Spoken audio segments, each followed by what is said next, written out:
Buenos días a todos.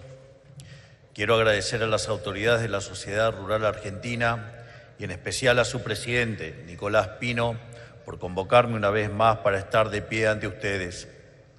Es la tercera vez que me toca hablarles desde esta pista sobre la cual, desde hace casi un siglo y medio, desfilan los mejores exponentes de nuestra actividad ganadera. También quiero saludar y manifestarle mi admiración a todos los productores agrícolas y ganaderos, grandes, medianos y chicos, que todos los días salen a trabajar la tierra y producen comida para cientos de millones de seres humanos.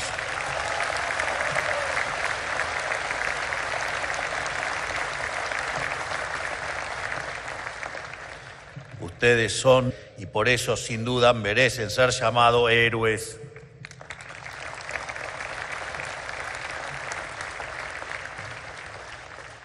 Hace 2 años me paré ante ustedes por primera vez y les pedí paciencia. Les dije que veníamos a hacer un cambio profundo y sustentable, que no íbamos a apresurarnos demagógicamente, que había que mirar la película y no la foto. El año pasado volví y ya pude mostrarles hechos. Eliminamos el cepo cambiario, el robo más grande que sufrió el mercado, dado que lo obligaba a vender a un tipo de cambio inferior al de mercado. Digo, esto no es un tema menor, porque el maldito cepo le quitaba al campo 2/3 de sus ingresos. Vaya que es bueno haber eliminado el cepo.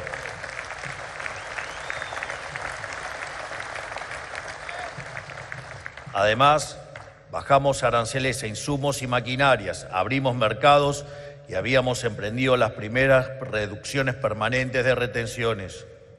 Hoy vuelvo por tercera vez y esta vez vengo a mostrarles que la transición de los últimos 2 años se están consolidando.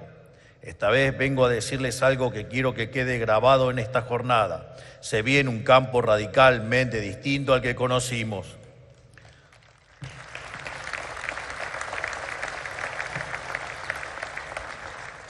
Pero antes de hablar del futuro, quiero detenerme en algo más profundo, porque para entender hacia dónde vamos hay que entender qué es realmente el campo. Y el campo no es un sector más de la economía. El campo es, en el sentido más literal, el origen de la civilización.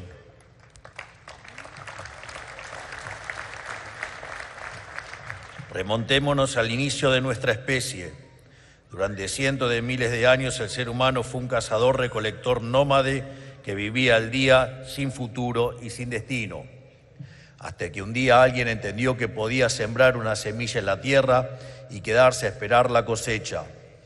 Ese día, sin saberlo, ese hombre dio inicio a todo lo que hoy llamamos civilización.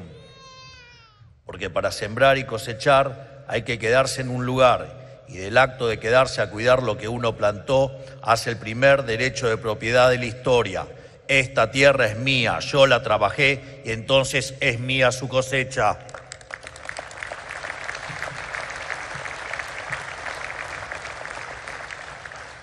De ahí nace también por primera vez un excedente, y cuando por primera vez sobró comida, por primera vez alguien pudo dedicarse a otra cosa que no fuera a conseguir su próximo alimento.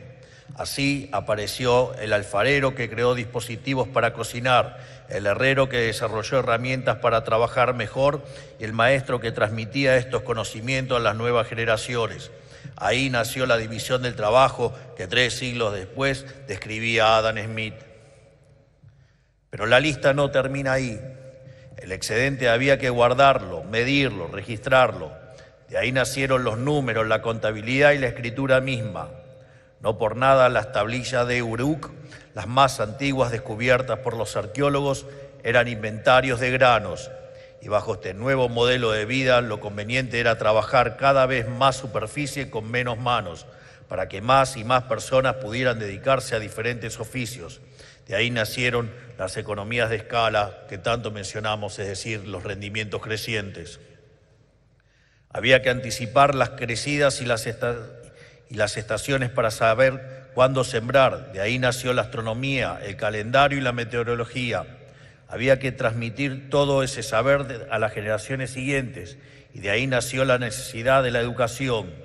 Y cuando el excedente permitió que miles de personas vivieran juntas sin tener que producir cada una su propio alimento, nació la ciudad. Y como corolario de todo esto, junto a esta incesante lista también nació la pasión por defender lo que es propio, por proteger la tierra que uno sudó, trabajó y en la que dejó parte de su ser para aprovechar sus frutos o legarla a sus hijos. No es casualidad que la palabra civilización venga de civitas, la ciudad, ni que la palabra cultura venga precisamente de cultivar.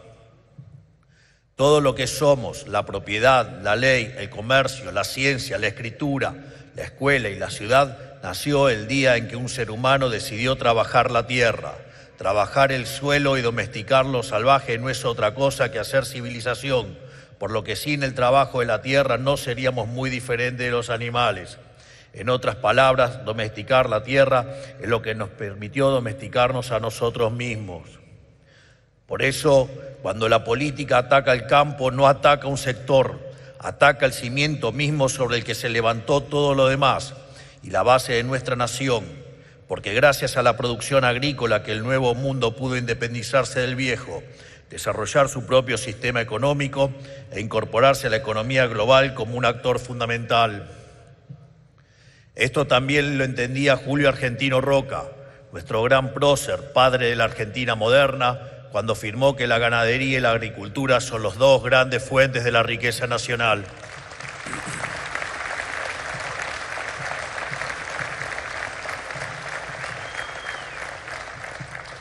Y esto último es algo que a todas luces nunca logró comprender la política durante los últimos 100 años. En vez de pagarle con justicia al campo por lo que había hecho por el país, lo castigó con impuestos, con cepos, con cupos, con prohibiciones de exportar, con precios máximos. Convirtieron al sector más pujante del país en el pagador de última instancia de la Argentina. Cuando había crisis, subían las retenciones. Cuando faltaban dólares, desdoblaban el tipo de cambio. Cuando había inflación, ponían precios máximos sobre producción. Se dedicaron a faenar año tras año a la gallina de los huevos de oro. Ese es el campo que fue, el campo.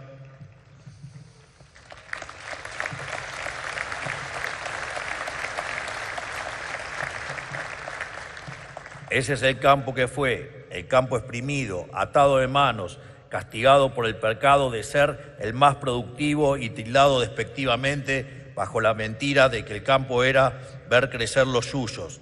Esa oscura página la estamos dando vuelta para siempre.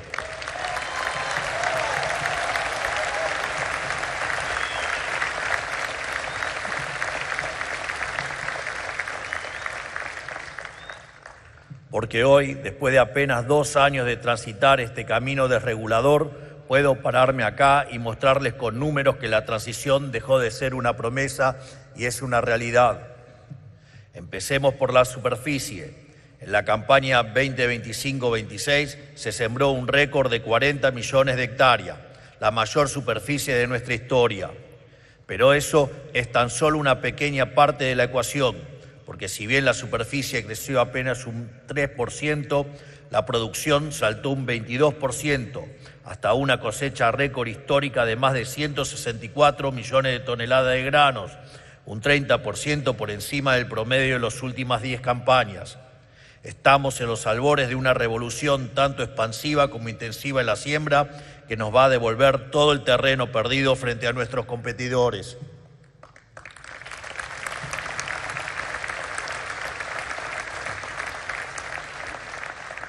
El maíz marcó su récord histórico con 71 millones y medio de toneladas, el trigo otro récord con casi 28 millones, el girasol otro récord más.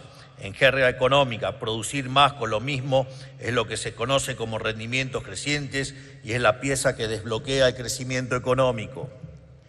Y todo esto se transforma en dólares para la Argentina, lo que se traduce en estabilidad para todo el resto de la economía, en un aumento del crédito y en una caída de la inflación.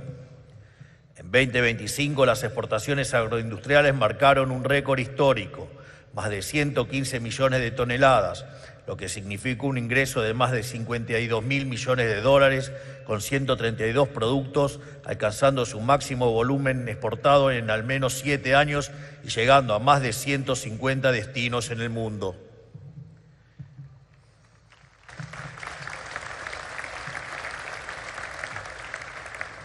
El primer semestre de este año ya viene rompiendo ese récord, con un 15% más de volumen y un 17% más de valor que el año pasado. Las exportaciones de girasol crecieron un 142%, las de trigo un 64% y por primera vez en la historia vendimos trigo y maíz argentino en China.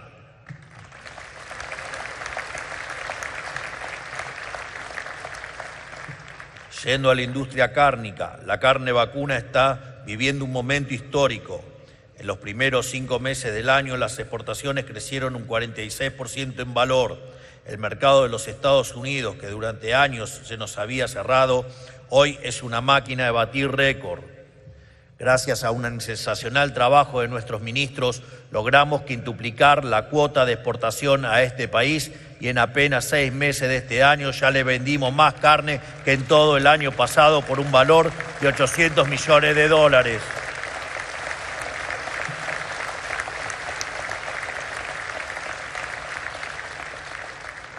Es más, solo lo que le vendimos a ese mercado en medio año equivale a toda la cuota Hilton con Europa. Por eso quiero también felicitar a todos los cabañeros, criadores, genetistas y todos aquellos que forman parte de la cadena. Buena parte de este milagro empieza en la genética. El trabajo de generaciones de cabañeros y criadores argentinos se volvió un bien preciado que hoy se demanda en todos los países ganaderos del mundo. Cada animal que desfila por esta arena es el resultado de décadas de selección, de paciencia y de mal amor por el oficio que nos ponen a la vanguardia mundial.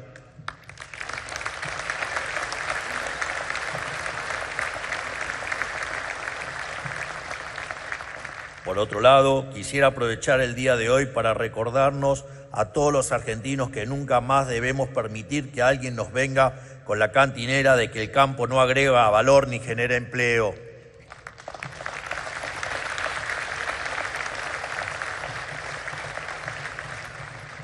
Si convertir tierra en proteínas de alto valor nutricional no fuera suficiente valor agregado de por sí, sepan que el sector agroindustrial explica cerca de 1/4 del empleo formal de todo el país.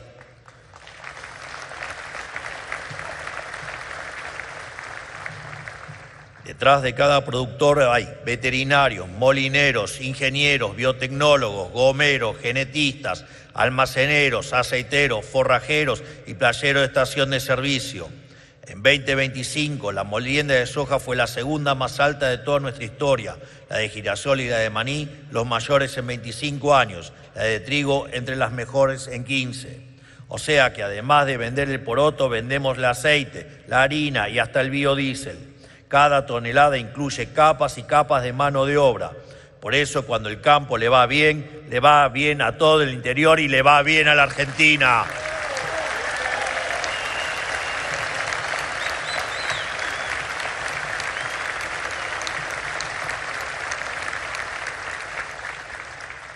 Y cada uno de estos logros fue alcanzado gracias a una palabra mágica que la izquierda intentó demonizar siempre que tuvo la oportunidad: la rentabilidad.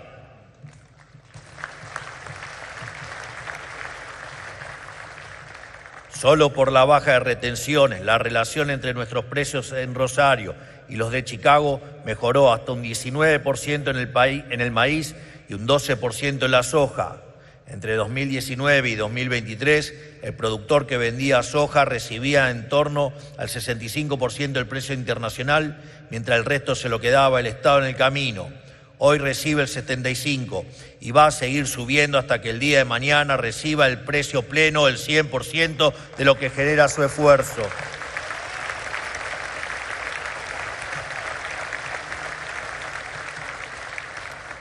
Y por si todo esto fuera poco, el campo batió todos estos récords mientras todavía carga con el peso de las retenciones. Todo lo que acabo de enumerar lo lograron con una mano atada a la espalda. En diciembre de 2023 estaban atados de cuerpo entero y hoy vamos camino a terminar de liberarlos por completo. Lo que estamos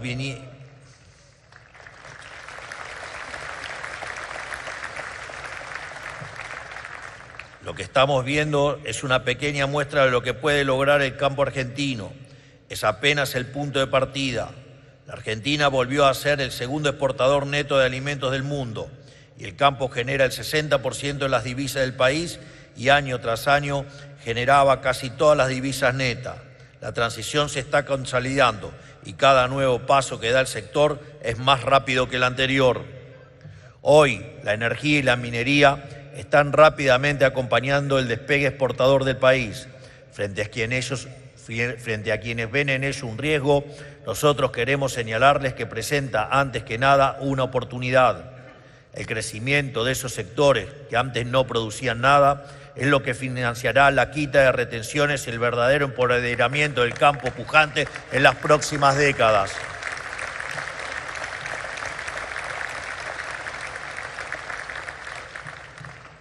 Por eso también quiero ser claro, ustedes son los protagonistas de este cambio. Nuestra única labor en todo esto es sacarles la bota del cuello tan pronto como sea posible. Todo lo que mencioné fue el resultado de sacarle de encima al campo una por una las capas de estatismo que le habían puesto durante 100 años. Eliminamos el cepo cambiario y el impuesto país, devolviéndole rentabilidad al sector. Bajamos aranceles a fertilizantes, herbicidas y maquinarias. Eliminamos el CIBU para volver a permitir la importación de maquinaria usada, reduciendo su costo hasta un 50%. Con el RIMI le dimos al campo un régimen especial sin monto mínimo de inversión para que comprar un equipo de riego, una malla antigranizo o infraestructura de eficiencia energética se amortice en un solo año con el IVA de esas inversiones devuelto a los 3 meses y no en 5 años como antes.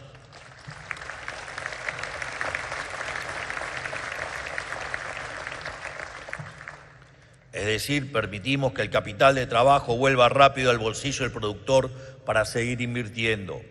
Facilitar el riego no solo es esencial para las economías regionales, sino que reduce significativamente los riesgos en la propia pampa húmeda y podría hacer del norte de la Patagonia una nueva frontera agrícola. Con la Ley de Modernización Laboral le bajamos al sector el costo de contratar y dar trabajo registrado, digitalizamos los trámites laborales, equiparamos las asignaciones familiares de los trabajadores del régimen del trabajo agrario con las del resto de los argentinos y llevamos el IVA de la energía eléctrica en los sistemas de riego al 10,5% para abaratar el costo de producir. Y además desregulamos como no se hizo nunca en la historia argentina. Sacamos al SENASA de la función de producción para cortar con la ridiculez de que un funcionario le diga a un productor cuándo cosechar y aplicamos la misma lógica en la producción bovina.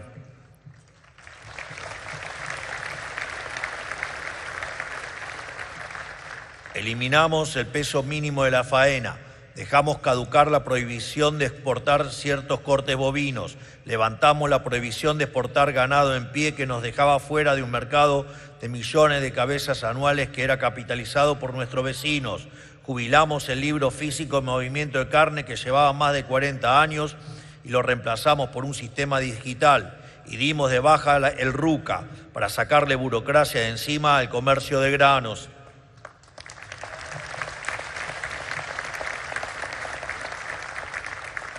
En lo logístico, extendimos la circulación de bitrenes a toda una red nacional. Cada bitren transporta hasta un 75% más de carga que un camión convencional, lo que además significa menos camiones en la ruta y mayor seguridad vial.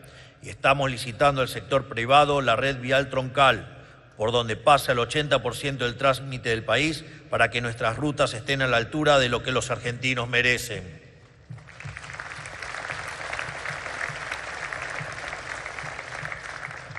Además, dimos uno de los pasos más trascendentes de nuestra infraestructura, la privatización del Belgrano Cargas, que va a bajar fuertemente el costo logístico del campo y además vuelve más viables a la minería y la energía que requieren mover materiales de gran porte.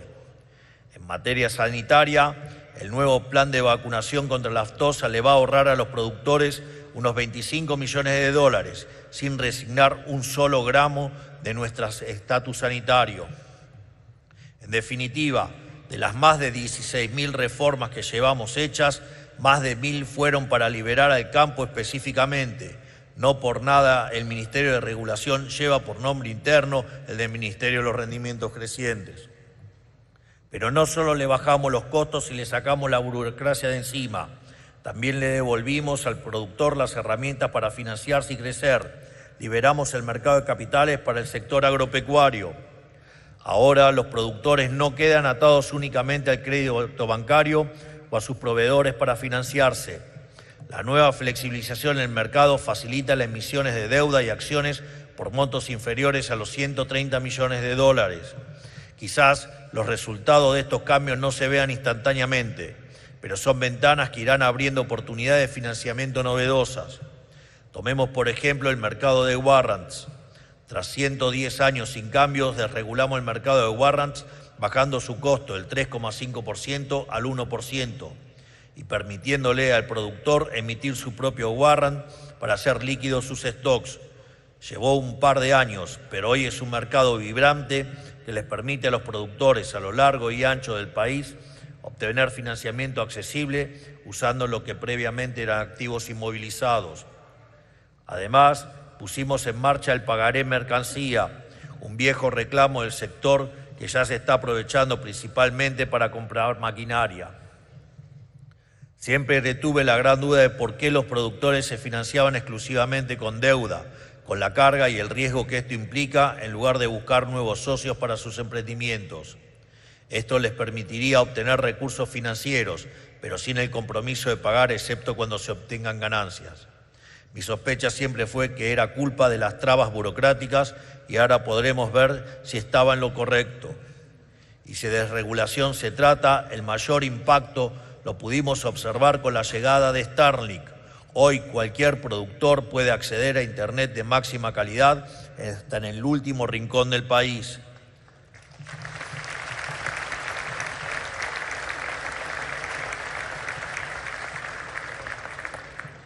Ahora nos parece algo cotidiano, pero en una enorme mayoría de casos se pasó de que no llegara ni la antigua línea de teléfono a tener Internet de alta velocidad de la noche a la mañana.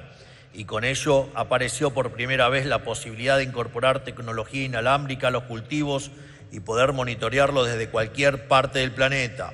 Gracias a esta democratización del acceso a Internet, hoy son casi 3 millones los usuarios de este servicio y lo único que hacía falta para lograrlo era voluntad política.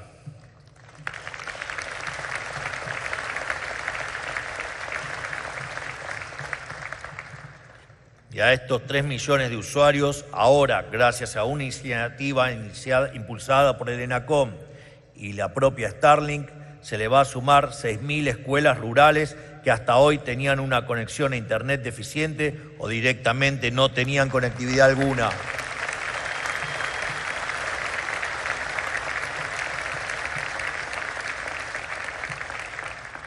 De hecho, Starlink se comprometió a donar 6.000 kits satelitales junto a 24 meses de su servicio de Internet más alto, que incluye acceso prioritario por hasta 5 terabytes mensuales.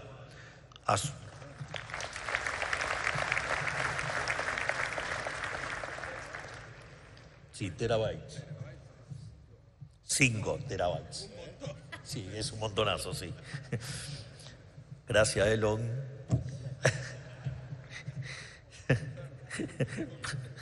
Bueno, va a estar disponible, después que lo usen como quieran. A su vez, el ENACOM se compromete a financiar un año más del servicio, transcurrido el periodo donado por la misma Starlink. Muchas gracias a todos los involucrados en hacer realidad este proyecto.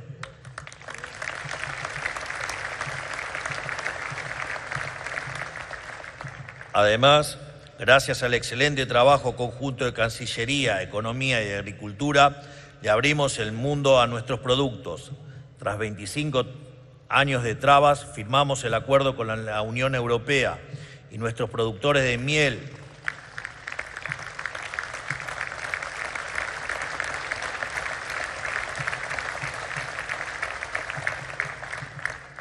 y en ese contexto, nuestros productores de miel, huevos y arroz coparon el cupo sin arancel en los primeros días.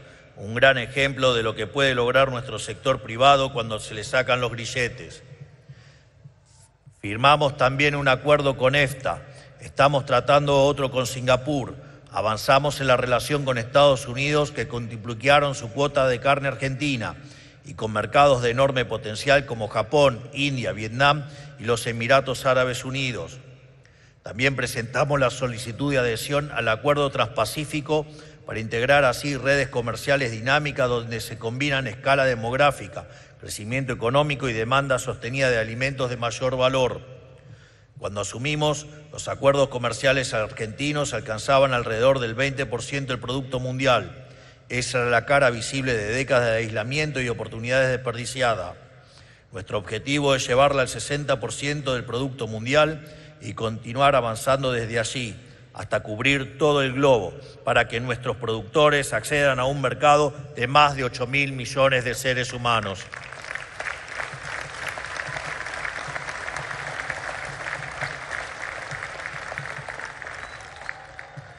En esta línea, tan solo en el primer semestre de este año abrimos y reabrimos más de 290 mercados en el mundo para nuestros productos, desde la carne bovina con hueso a Paraguay, hasta los cítricos a El Salvador y los embriones bovinos a Filipinas. Y llevamos más de 500 mercados abiertos y reabiertos desde el inicio de nuestra gestión. Hace apenas unos días dimos otro paso histórico, abriendo el mercado de Indonesia para la carne bovina y la industria láctea argentina. Hablamos de un país con más de 280 millones de habitantes, una demanda creciente de alimento y una enorme importancia estratégica para el futuro de Asia.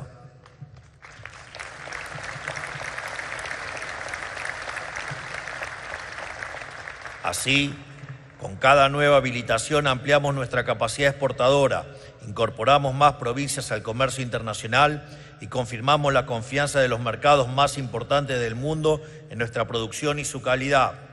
Y además de todo esto, seguimos avanzando sobre el problema más acuciante del sector, el yugo más pesado de todos, las retenciones.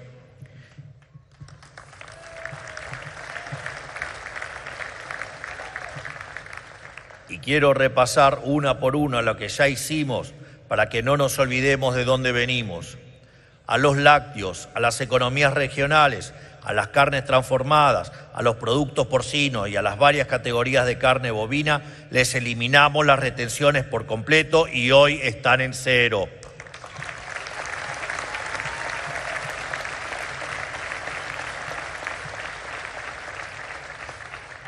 A la soja.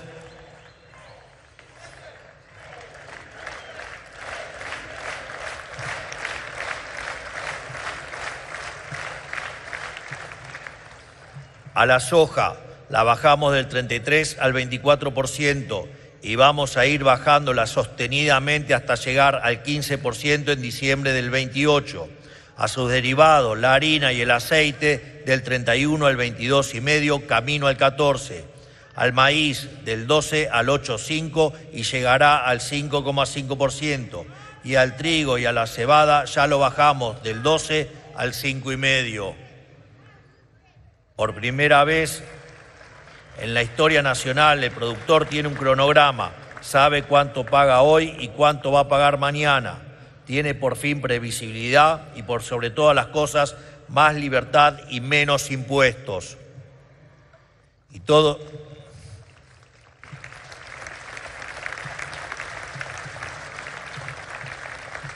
es posible únicamente gracias al superávit fiscal, porque el superávit es el motor que nos está llevando al futuro y no hay baja de impuestos posibles sin superávit fiscal sostenido. Y aquí amerita aclarar una obviedad: la única alternativa al superávit es el déficit, y con el déficit vuelven las 10 plagas de Egipto que tanto hicimos por dejar atrás. El superávit es ni más ni menos que el terreno firme sobre el que estamos sembrando la Argentina del futuro. El superávit es la condición económica y política de estabilidad en este sendero y por eso lo cuidamos como agua en el desierto. Y lo que viene es un cambio de época. Actualmente estamos discutiendo en el Congreso un proyecto que hemos llamado de inviolabilidad de la propiedad privada. Este proyecto no solo protege a nuestros productores de posibles expropiaciones, una experiencia traumática que ha vivido este sector, sino que habilita la inversión de capital en nuestro sector agropecuario.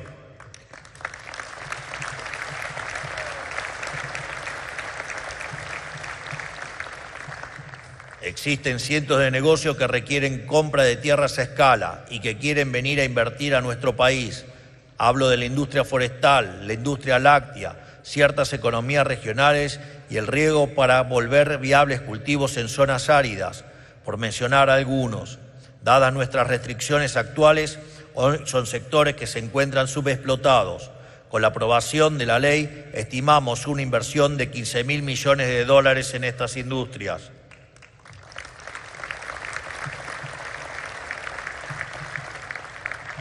Además, en las últimas semanas trascendió una noticia de vital importancia para el sector que le cambia la ecuación para las próximas décadas.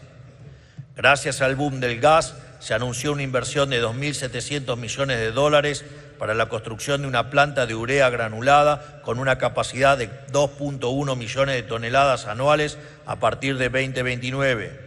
Con esta planta, la Argentina deja de depender del humor del mundo para producir uno de los insumos más críticos del campo, y lo hacemos con nuestro propio gas, el cual hasta hace poco importábamos gracias a nuestra manía por no explotar nuestros recursos.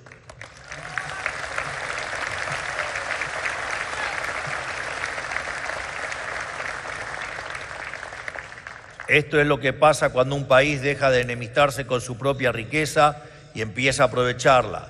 Y gracias a este cambio de mentalidad, estamos viendo una reducción constante de costos para los productores argentinos.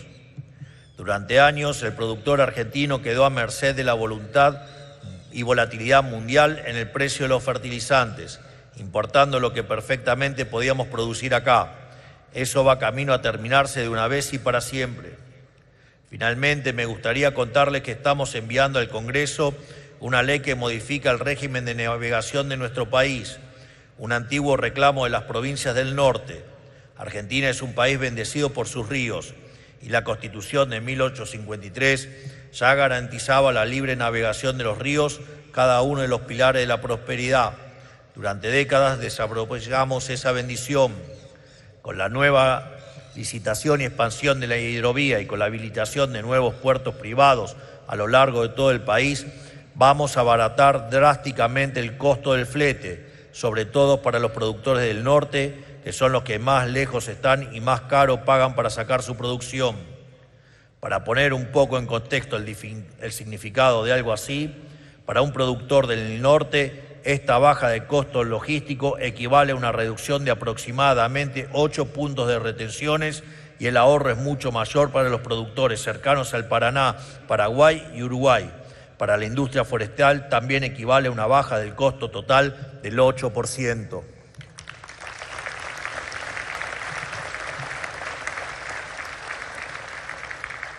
Cuando observamos todas estas cosas, queda claro que la provincia del norte no fueron relegadas por el azar de la naturaleza, sino por la voluntad política de un sistema enemistado con el desarrollo y enamorado de decidir ganadores y perdedores desde un escritorio en Buenos Aires. Pero hay algo más, y es tan importante como el costo. Esto federaliza el comercio. Se termina la Argentina que dependía exclusivamente de que todo pasara por el puerto de Buenos Aires o de Rosario. El interior productivo va a tener por fin sus propias salidas al mundo. Esto no es ni más ni menos que un mandato constitucional y una reparación histórica de una injusticia que ya llevaba demasiado tiempo vigente.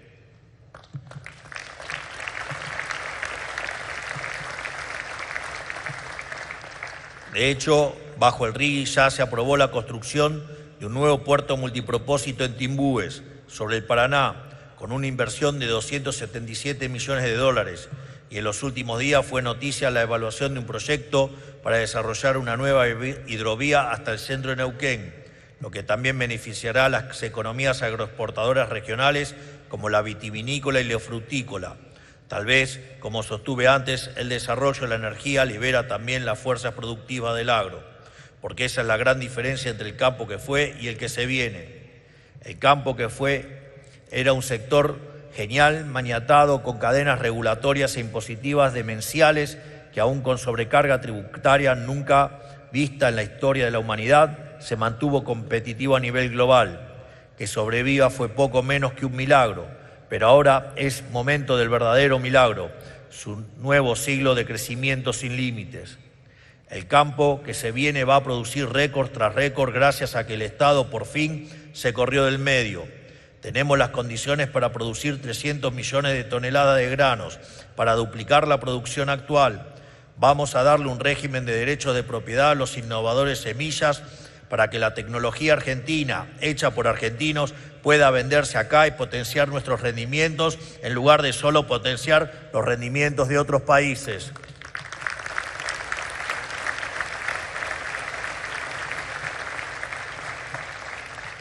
También vamos a ver, como dice el ministro Sturzenegger, una Patagonia verde por el acceso al riego.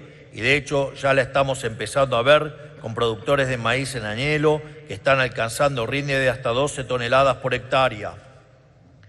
Y el mundo ya está apostando por este cambio del futuro. Una de las empresas más grandes del mundo en el sector anunció la construcción en nuestro país de la planta procesadora de soja y girasol más grande del mundo con una inversión de 400 millones de dólares.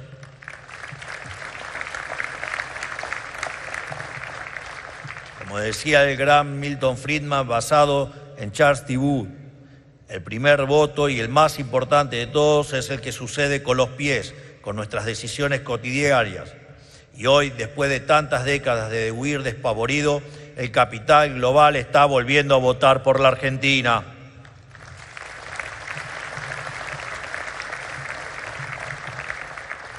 Así vamos a ver al agro finalmente libre, porque por primera vez otros sectores como la energía y la minería están creciendo con la misma fuerza y el campo está dejando de ser el pagador de última instancia de todos.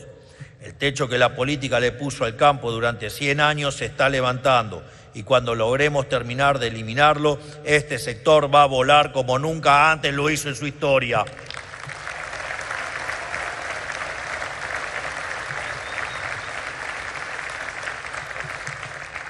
Nosotros y ustedes queremos exactamente lo mismo.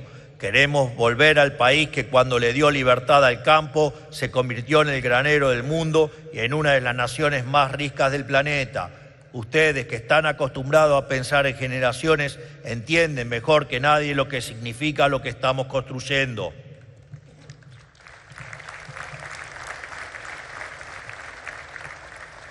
Argentina despertó finalmente de un siglo de letargo y el mundo nos está observando.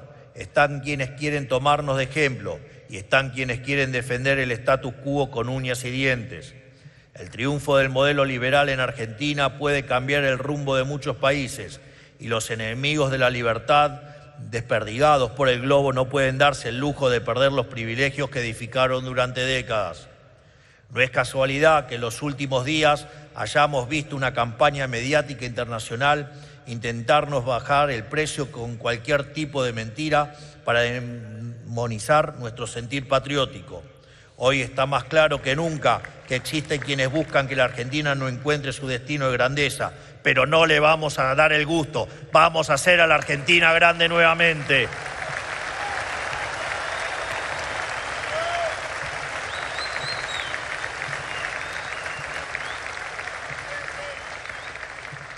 En Argentina creemos en la libertad del individuo y su capacidad para hacerse con el fruto de su trabajo, de todas las excelencias de la vida de la que sea capaz. Y creemos que nuestro campo, el campo argentino, es el mejor ejemplo de esto, pues ustedes fueron lo que hicieron de esta tierra hostil, indomable e inhóspita, un paraíso para quienes estaban dispuestos a trabajarla.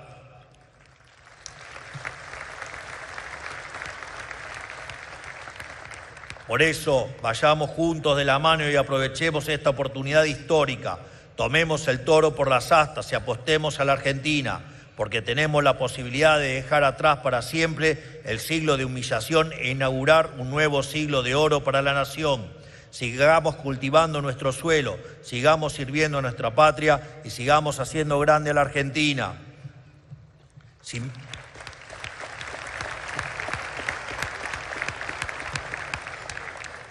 más, con mucho entusiasmo y agradecimiento, doy oficialmente por inaugurada la 138ª Exposición Rural Argentina. Que Dios los bendiga, que la fuerza del cielo nos acompañe y ¡viva la libertad, carajo! ¡Viva la libertad, carajo! ¡Viva la libertad, carajo! Muchas gracias. señores, es la marcha de